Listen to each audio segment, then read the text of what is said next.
Assalamualaikum warahmatullahi wabarakatuh. Waalaikumsalam warahmatullahi wabarakatuh. Hari ini kita akan melakukan sidang untuk penatasan skripsi atas nama Ella Junita Duiska. Ya, betul ya? Iya Pak. Betul ya? Nah, kita akan mulai ini. Kita mulai dari awal ya, lembar pertama. Nah, apa judul kita hari ini? Saya mengambil judul tentang manajemen pembelajaran tahfiz Quran dalam meningkatkan minat hafal Al-Quran pada peserta didik di Man 2 Deli Serdang. Di Man 2 Deli Serdang. Oke. Kalau begitu, apa yang menjadi dasar atau alasan mengapa diangkat judul ini? Karena Pak, bersumber dari observasi, peneliti menemukan bahwa jumlah siswa yang berpartisipasi dalam menghafal Al-Quran itu setiap tahunnya meningkat Pak. Karena di Man 2 Deli Serdang ini memiliki kekhasan dan keunikan yang tersendiri. Selain itu mereka juga kan mengikuti pembelajaran formal, mereka juga harus mengikuti pembelajaran tahfiz Quran. Latar belakang masalah yang ada di sini Pak, manajemen pembelajaran tahfiz Quran bermaksimal diterapkan di Man 2 Deli Serdang. Untuk pembelajaran tahfiz yang sudah diterapkan di Man 2 Deli Serdang ini, pelaksanaan target menghafal dan murojaah sebelum masuk kelas. Sedangkan untuk pembelajaran tahfiz yang belum maksimal diterapkan di Man 2 Deli Serdang itu kayak perencanaan materi pembelajaran dan metode pembelajarannya Pak. Alasan saya menarik judul tersebut karena belum ada yang mengobservasi di Man 2 Deli Serdang tentang pembelajaran tahfiz Al-Quran. Makanya saya termotivasi untuk mengambil judul tersebut Pak, dari melihat aktivitas pembelajaran tahfiz Al-Quran yang ada di Man 2 Deli Serdang Pak. Termotivasi atau karena memang ada masalah yang mau diteliti di situ? Yang pertamanya Pak karena ada masalah Pak, yang kedua karena termotivasi. Tadi saudara menyebutkannya ada sesuatu yang unik. Nah, Iya, apa Pak. yang unik di dalam penelusuran saudara sebelum menentukan atau mengangkat topik ini? Karena Pak keunikan di Man 2 Deli Serdang itu Pak, selain siswa mengikuti pembelajaran formal, mereka juga harus wajib mengikuti pembelajaran tahfiz. Karena di Man 2 Deli Serdang ini menetapkan kepada peserta didik untuk hafal minimum 2 juz, yaitu juz 30 dan juz 1 secara tuntas sebelum tamat dari madrasah tersebut Pak. Jadi kalau boleh kita simpulkan itu sebenarnya fenomenanya ya, fenomena apa yang kamu lihat di dalam mengangkat isu ada kewajiban selain mereka belajar seperti biasa, tapi mereka ada tahfiz itu. Itu apa yang fenomena yang terjadi itu seperti apa? Faktanya itu di lapangan seperti apa? Seharusnya apa yang dilakukan, kemudian faktanya seperti apa? Seharusnya Pak, guru di Man 2 Deli Serdang itu seharusnya lebih menetapkan perencanaan materi pembelajaran tahfiz dan metode pembelajaran sehingga supaya siswa itu mampu dan memahami pembelajaran tahfiz tersebut Pak. Karena kan Pak, kalau dari hasil wawancara kepada peserta didik, mereka itu belum diajarkan tentang ilmu tajwid sehingga mereka susah melafazkan kalimatnya Pak. Oke. Apa yang menjadi rumusan masalah dari penelitian saudara? Di sini Pak, saya mengangkat 3 rumusan masalah. Yang pertama yaitu perencanaan pembelajaran tahfiz Al-Quran di Man 2 Deli Serdang. Yang kedua yaitu pelaksanaan pembelajaran tahfiz Al-Quran. Yang ketiga dan evaluasi pembelajaran tahfiz Al-Quran Pak. Oke. Sekarang kita mau beranjak ke bagian yang kedua ya. Di bagian kedua ini kita bicara tentang teori ya. Nah, apa teori besar atau teori utama yang Anda gunakan untuk mendukung penelitian ini? Saya menggunakan teori Marayu dan teori Abdul Qadir Pak, di mana menurut Marayu mendeskripsikan manajemen, yaitu sebagai seni dan ilmu yang mengelola dan menggunakan sumber daya manusia dan sumber daya milik lainnya secara efektif dan efisien. Sedangkan kalau untuk teori Abdul Qadir Pak, mendeskripsikan pembelajaran itu suatu bentuk usaha yang dilaksanakan individu dalam melakukan perubahan dari tidak tahu menjadi tahu, Pak. Baik, kita akan beralih sedikit ke metodologi penelitian ya.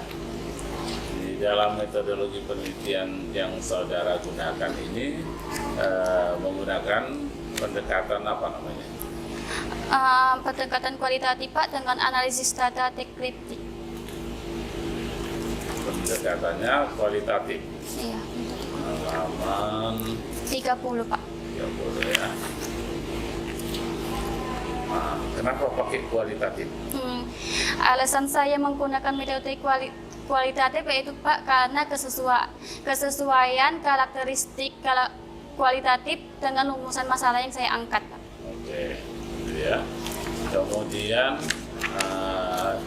siapa yang jadi sumber datanya ini?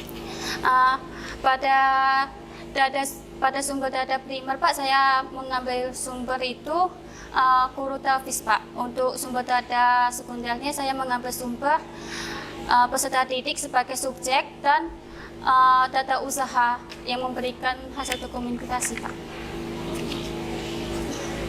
Oke, baik. Selanjutnya, bagaimana cara saudara untuk mengumpulkan data-data di lapangan ini? Pakai apa saja? Saya menggunakan 3 tahap Pak. Yang pertama observasi, yang kedua wawancara, dan yang ketiga dokumentasi Pak. Kenapa pakai observasi? Apa yang mau dilihat? Tujuan saya memakai observasi yaitu Pak untuk mengamati suatu keadaan dan kondisi di material tersebut Pak. Kalau untuk wawancara? Tujuan saya menggunakan wawancara itu Pak untuk mendeskripsikan tentang manajemen pembelajaran tahfidz Al-Quran dalam meningkatkan minat hafal Al-Quran pada peserta didik Pak. Kalau saya yang meneliti di lapangan, saya gunakan wawancara untuk apa itu? Untuk mendapatkan hasil yang diinginkan Pak. Data-data yang seperti data. apa? Siapa yang diwawancarai di situ? Yaitu guru tahfidz sama peserta didik Pak. Guru tahfidz sama Peserta didik. Banyak guru tahfidznya? Ada Pak 2 orang. Iya. Kenapa Anda pilih 2 orang ini?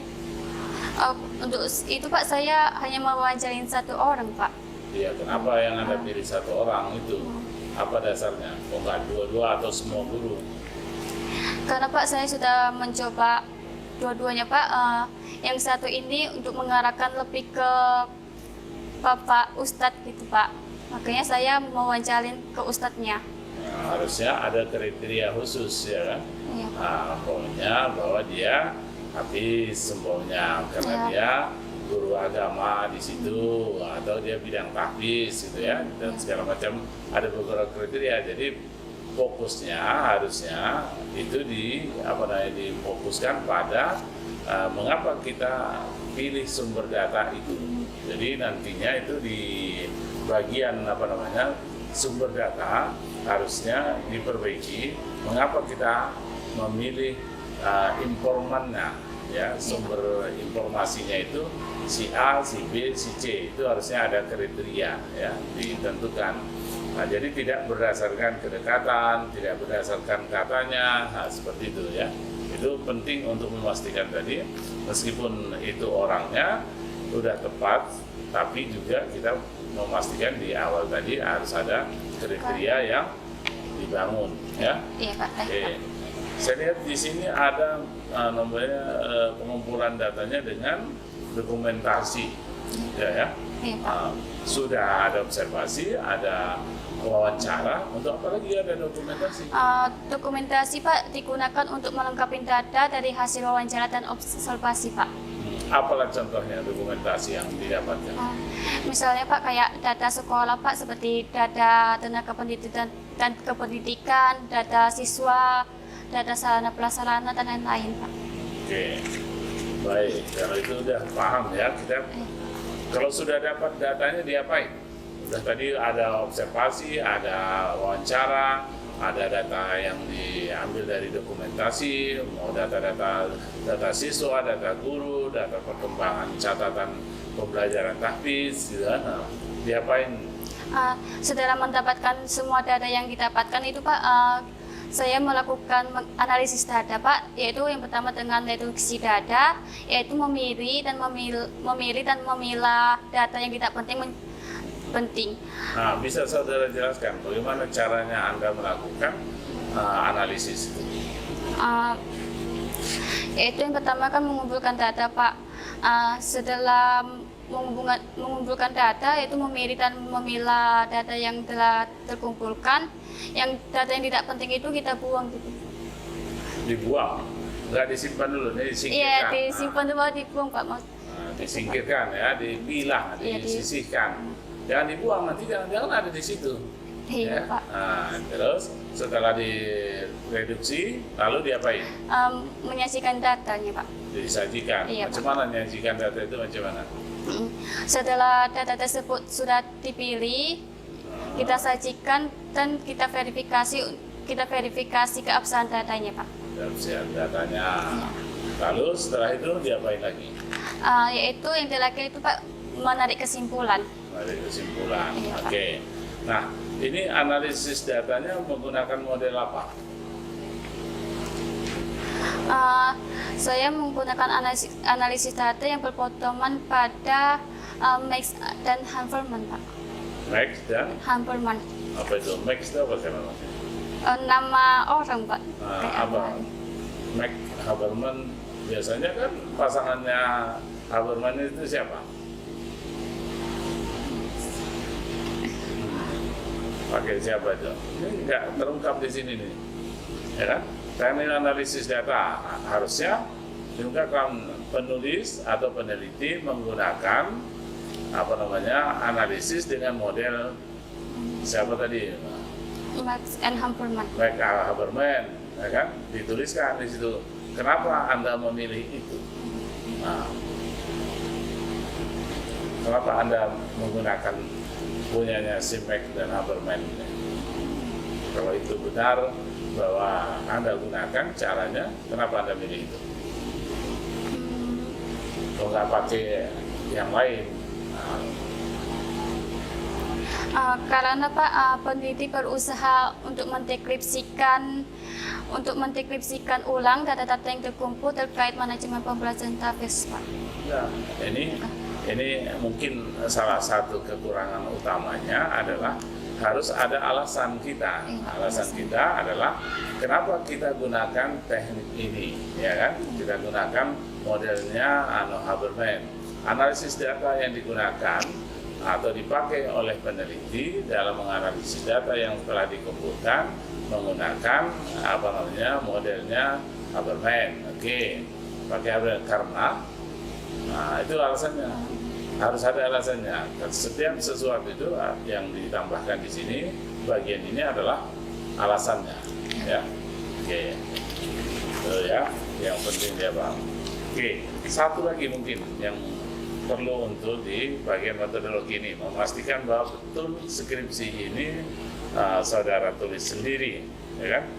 Macam mana cara Anda untuk memastikan atau membuat atau melakukan pengecekan terhadap keabsahan data ini? Bagaimana cara melakukannya? Di sini saya menggunakan dua teknik pengecekan keabsahan data Pak. Yang pertama itu trikurasi dan konfirmabilitas Pak. Trikurasi yang saya gunakan itu Pak ada dua, yaitu metode dan sumber. Trikurasi metode itu Pak untuk memverifikasi data yang telah digali melalui berbagai metode, yaitu metode observasi, wawancara, dan dokumentasi Pak. Sedangkan untuk trikurasi sumber itu Pak, yaitu untuk pengecekan data yang diperoleh dari sumber yang berbeda dengan cara yang sama, yaitu dengan cara membandingkan hasilnya.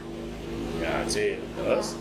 Kalau yang untuk pengecekan keabsahan data konfirmabilitas, yaitu Pak untuk membuktikan bahwa temuan yang disajikan dalam penelitian ini berasal dari subjek dan informasi bahwasannya dari informasi dan bukan dari peneliti. Oke. Di bagian akhir ya, dari judul manajemen pembelajaran tahfidzul Quran, ya kan, dalam meningkatkan minat hafal Al-Quran pada peserta didik Iman 2 Deli Serdang, apa novelty-nya, apa temuan yang paling menarik yang setelah saudara lakukan penelitian ini? Di sini Pak, saya menemukan 3 temuan Pak yang sesuai dengan rumusan masalah, yaitu perencanaan pembelajaran tahfidz Quran. Perencanaan pembelajaran tahfidz Al-Quran di Iman 2 Deli Serdang itu disusun sesuai dengan visi misi madrasah, yaitu bergenerasi Qurani, berakhlakul karimah, hafal minimum juz 30 dan juz 1 secara tuntas, dan memiliki jiwa dai. Untuk pelaksanaannya Pak, untuk pelaksanaan pembelajaran tahfidz Al-Quran ini sudah berjalan dengan baik, karena di mana guru itu melakukannya sesuai dengan perencanaan yang telah disusunnya Pak. Kalau untuk evaluasi pembelajaran tahfidz Al-Qurannya, guru tahfidz menggunakan 4 sistem evaluasi, yaitu evaluasi harian, evaluasi mingguan, evaluasi bulanan, dan evaluasi per semester, dengan cara melakukan tes sambung ayat kepada peserta didiknya Pak. Oke. Saya kira cukup ya dari saya. Mudah-mudahan tadi yang sudah kita catatkan, di mana mungkin ada beberapa perbaikan ya, supaya nanti secepatnya dilakukan perbaikan. Maksimal seminggu setelah ini itu sudah bisa ditunjukkan ulang ya. Kepada Bapak. Ya, pada dosen yang bersangkutan. Terima kasih. Saya akhiri. Assalamualaikum warahmatullahi wabarakatuh. Waalaikumsalam warahmatullahi wabarakatuh. Terima kasih banyak Pak.